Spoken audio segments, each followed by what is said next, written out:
தாய் தமிழ் உறவுகளுக்கு வணக்கம். தமிழக வெற்றி கழகத்தில் இணைய பச்சை கொடி காட்டினார் மு.க. ஸ்டாலின் அதிர்ச்சி. தமிழக வெற்றி கழகத்தில் இணைய பச்சை கொடி காட்டினார் மு.க. ஸ்டாலின் அதிர்ச்சி என்ற தலைப்பில் இந்த காணொளியை நாம் காண்கிறோம். தமிழக வெற்றி கழகம் ஆட்சியை பிடித்த பின்பு திமுக, அதிமுக, பாரதிய ஜனதா கட்சி உள்ளிட்ட பல கட்சிகளிலிருந்து முக்கிய பிரமுகர்களை தன் பக்கம் இழுத்து வருகிறது. மு.க. ஸ்டாலினுக்கே அதிர்ச்சி அளிக்கும் வகையில் ஒரு சம்பவம் நடந்துள்ளது. கருணாநிதி குடும்பத்தை சார்ந்த ஒரு பெண்மணி தற்பொழுது தமிழக வெற்றி கழகத்தில் இணைய உள்ளார். இது மு.க. ஸ்டாலினுக்கு மிகப்பெரிய அதிர்ச்சியை கொடுத்துள்ளது. ஆம், கருணாநிதியின் இளைய மகன் முன்னாள் மத்திய அமைச்சர் மு.க. அழகிரி மகள் கயல்விழி தமிழக வெற்றி கழகத்தில் இணைய உள்ளார்.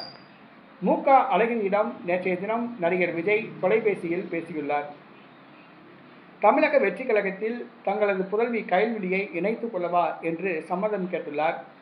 அதற்கு மு.க. அழகிரி தாராளமாக இணைத்துக் கொள்ளுங்கள் என்று பச்சை கொடி காட்டியுள்ளார்.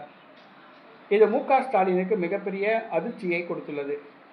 கருணாநிதியின் பேத்தி தமிழக வெற்றி கழகத்தில் இணைவதற்கு தன்னுடைய சகோதரர் மு.க. ஸ்டாலின் பச்சை கொடி காட்டியது அவருக்கு மிகுந்த வருத்தத்தை அளித்துள்ளது.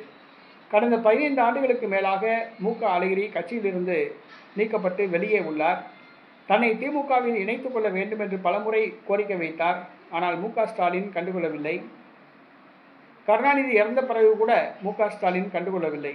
தற்பொழுது கட்சியில் இல்லாமல் கட்சிக்கு வெளியே உள்ளார். குடும்ப நிகழ்ச்சிகளில் மட்டும் கலந்து கொண்டு வருகிறார்.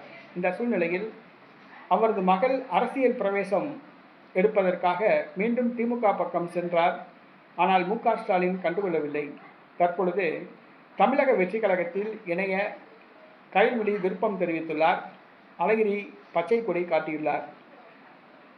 கயல்விழி தமிழக வெற்றி கழகத்தில் இணைய உள்ளதாக கூறப்படுகிறது.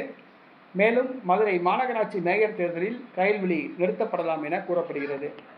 தனது குடும்பத்தை சார்ந்த ஒரு பெண்மணி தமிழக வெற்றி கழகத்தில் இணைவது மு.க. ஸ்டாலினுக்கு மிகப்பெரிய ஒரு அதிர்ச்சியை கொடுத்துள்ளது.